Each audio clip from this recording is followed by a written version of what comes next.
Okay, folks, it's June 8th, 1794, and we are in Paris, France. It's just a beautiful day, the perfect day to start a cult in what is a very culty place at the moment because we are in the throes of the French Revolution. Today we'll be attending the very first and last festival of the Supreme Being. At the center is a giant papier-mâché mountain. I'm not talking art class papier-mâché, folks. I'm talking a 70-foot tall papier-mâché mountain that you can climb. Speaking of climbing, look on top of this papier-mâché mountain. Who is it? Well, it's Maximilien Robespierre. He's all suited up in tricolors and is leading a procession of other notable maniacs down the papier-mâché mountain. Now remember, this is the Festival of the Supreme Being. And now here's Robespierre coming down from the sky. I mean, it's kind of hard not to do the math on this one, and sure enough, jaws are just dropping all over the place. Robespierre, the incorruptible, who has dedicated his life to a strict adherence to reason, seems, by all appearances, to be turning himself into a new god. A sans-culotte in the crowd even says it. He says, look, he thinks he's a god. As awkward world historical moments go, this is solid gold. But, believe it or not, it's not the dumbest thing Robespierre does in the summer of 1794, or even the second dumbest. And so our stage has been set. It's Robespierre versus a piece of paper. Okay guys, French Revolution. Whoa, it seems like a bunch of French people running around and screaming, which you can see any Sunday in France because they protest like most people play golf. So what I have going for me, however, is this awesome construct. Do you guys check this out? I mean, we got some stuff going on here. We got some kind of mystery props here, if you want to. It's not exactly a mystery. A dangerous flame. And this razor, this national razor, isn't really attached very well to the guillotine. I wonder what Coady's going to do with that razor later. Spoiler alert, it's really not Robespierre versus paper. It's Robespierre versus 4 paper episodes. Our job today is to try to understand which piece of paper episode is the one that is actually going to bring Robespierre down, because we know that he falls. Is it the Festival of the Supreme Being? Is it the Law of 22 Prairial? What's going on here? That looks like the desk. That's interesting. Or is it a speech that's notably lacking in one regard? That's what we're doing, but before we can even do that, like I said, no expert on the French Revolution, but let's do some context. The cult of the Supreme Being is begun in early May, and it's the forerunner to the festival, right? Because you got to start the brand before you do the festival. I've always told my students about how funny Robespierre was descending down a papier-mâché mountain in a toga, and what an idiot he was, and everyone thinks that's really funny. What I didn't understand is what Robespierre was trying to do. He was trying to create an institution at the center of society in which all kinds of people could project their own supreme being belief system. Reason might be my God. God, like the Catholic God, could be your God. It could be anything. And so this is a really Enlightenment idea, right? There's an institution at the center in which we can all kind of project upon to.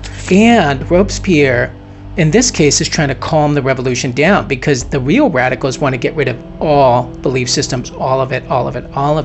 Let's bear in mind that France was like heavily Catholic. The atheists are just a tiny fraction of the population. So with the cult of the Supreme Being, Robespierre is trying to come up with a solution for this. So, sorry, Robespierre, I've been slandering you for so many years. I'm not saying you were right, and I certainly am not a big fan of your other work, but I get it now. The cult of the Supreme Being, an Enlightenment institution at the center of society. So let's jump in to our first, because this is number one. This is our first possibility, okay, is number one, is the actual Festival of the Supreme Being itself. Let's look at it.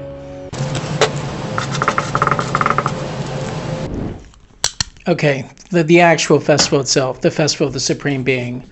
I mean, really pretty cool, I gotta say. I mean, I would have been the person in the crowd being like, hey, who's paying for this? But if you like giant pageants, this is one of the great pageants in history. But that thing about him descending down the mountain isn't totally fair. Check out what happens. This has been referred to as a prank to me. Is that he and his other committee members are on top of this papier-mâché mountain, and the idea was that they were going to descend down the papier-mâché mountain together. What happens is that Robespierre starts walking down the papier-mâché mountain, and the other committee members are like, hey, hold up, this will be hilarious. He'll go down first, it'll look like he's alone. At some point he's like, whoa, where did everyone go? Like, I'm out here on my own. Is this a prank? Are the committee members, they don't really seem like that funny to me. I mean, they're chopping people's heads off for any reason. They don't really seem like pranksters. To me, this smacks as straight up sabotage. Let's let Robespierre go down first, and then he'll have to take the fall for this Festival of the Supreme Being. Whatever it is, Robespierre goes down first, okay? There were people in the crowd that said, hey, look, he's acting like a god. But it was actually pretty successful, because you know why? Because French people like giant pageants, or protest, or screaming, or singing. 2,400 people singing. So I don't know. It's not a front runner. You know, so much of the introduction's been about that, but I actually don't think it's a front runner. I think the next one's way more serious. So let's go into episode number 2 here. And this is very exciting because I'm about to become an A student.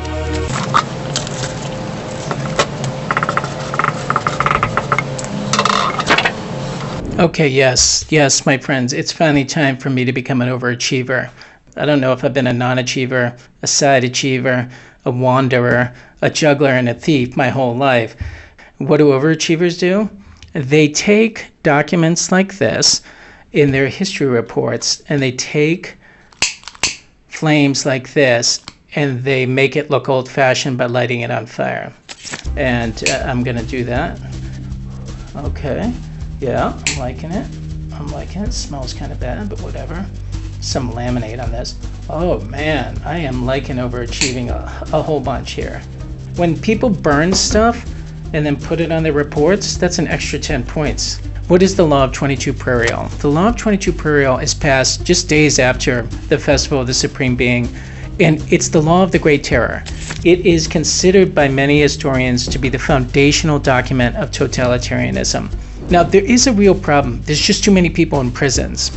And so they got to get rid of people. Now, they can do two things. They either let the people out of prison, or they can just kill them. And so the Law of 22 Prairial goes into effect, and it's terrible. Like, it basically says, your trial is like going to be in 3 days. You don't necessarily have a right to an attorney. Anyone can kind of testify against you. So this is really bad because the prisons were already full, and now people are like, gee, I haven't really accused anyone of betraying the state in a while. I better do that, otherwise I look pretty bad. It gets so bad that the neighborhood that has the guillotine in it, the blood is just everywhere. It's like going down the street. The cafe owners are like, you know what, it's really starting to smell in the neighborhood. Can you move the guillotine? And someone is like, yeah, okay, we can do that. Now, speaking of pain, this is as a history teacher, we talk about suffering all the time. We talk about people dying in famines and wars, but we never put ourselves on the line. So I'm going to take the national razor off the guillotine momentarily. And I'm going to shed some blood for these notes. And even just saying it right now has got me a little bit woozy. But I just thought, why not? It's a little gimmicky, and this is the furthest extent the Ad Hoc History is ever going to get into Jackass Zone. But it may not be that. Yeah, we're good. We're flowing now. Okay, Robespierre is going to become even worse than he was before. He's just going to be trailing blood left and right. Okay. So this is actually pretty significant, I think. This is our second candidate for pieces of paper. I wonder, it's just a theory, did him being identified as a god coming down the papier-mâché mountain plus the assassinations make him so paranoid that he passed the Law of 22 Prairial? I'm wondering what the effect of the Festival of the Supreme Being might have been on the Law of 22 Prairial. So that's our candidate number 2, is the Law of 22 Prairial. And now we have to get to candidate number 3.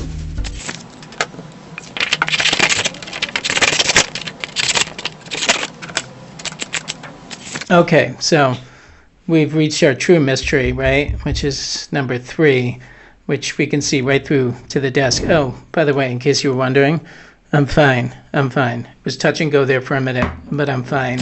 All right, so what is going on, Coady? Enough of your hijinks, all right? Well, what's going on is that Robespierre goes missing. Okay, and so I have made this, not paper, but the absence of paper. I mean, the French are always talking about the absence is the présence, and the présence is the absence, so I'm allowed.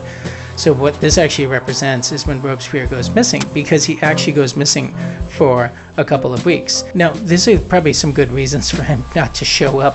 I certainly wouldn't be strolling down and getting croissants every morning if I was Robespierre. I've almost been assassinated twice. I was accused of being like a god walking down a papier-mâché mountain, and my Law of 22 Prairial is popping heads so bad that the cafe I might get croissants at has to close because things smell so bad. So yeah, Robespierre, I get it. You don't want to be seen in public. And in a situation like this, at this stage of the revolution, not to be around is actually pretty dangerous, right? Him going missing is going to lead to other factions in the revolution smelling the weakness in Robespierre, and potentially leading us to number 4 here, which is a blankness of a whole other kind.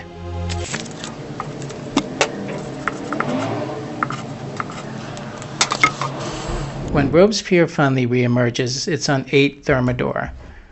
We're going to come to the convention, and he's going to give a really, really bad, terrible, boring, cliche-riddled speech. At the end of his really long, boring, banal speech, he holds up a sheet and he says, I have a list of names. I have a list of names of enemies of the revolution.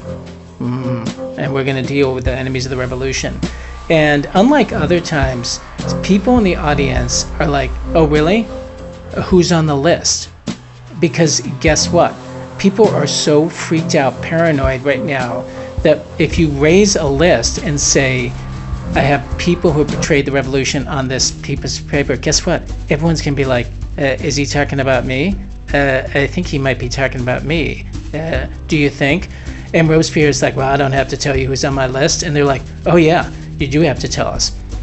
And just a word of advice, if you're ever in a revolutionary situation and you're in a room filled with massively paranoid people, you might want to be specific or not say anything. You could just not say anything. It's a big mistake. It's a big mistake because everyone in the room thinks that they might be on the list. And so that's going to lead to 9 Thermidor, okay, which they attempt to arrest him, and they kind of do, but then no jail wants to take Robespierre because they figure this guy's going to be back in power. He ends up at a hotel. But then on 10 Thermidor, they rush in. He shoots his jaw off, or they shoot his jaw off, which is, of course, a great irony, right? Because he was a real talker. So now he's got no jaw. He can't talk. Guess what happens to him? He gets guillotined. And so number 4 is the list. Okay, now we have to get to the verdict, our verdict. All right, listen, we got to render verdict, not on Robespierre. We know what happens to Robespierre. He ends up in a basket. I have some clarity around this, but it's a hard one. We have the papier-mâché mountain and the potential overreach of him looking like a god walking down it.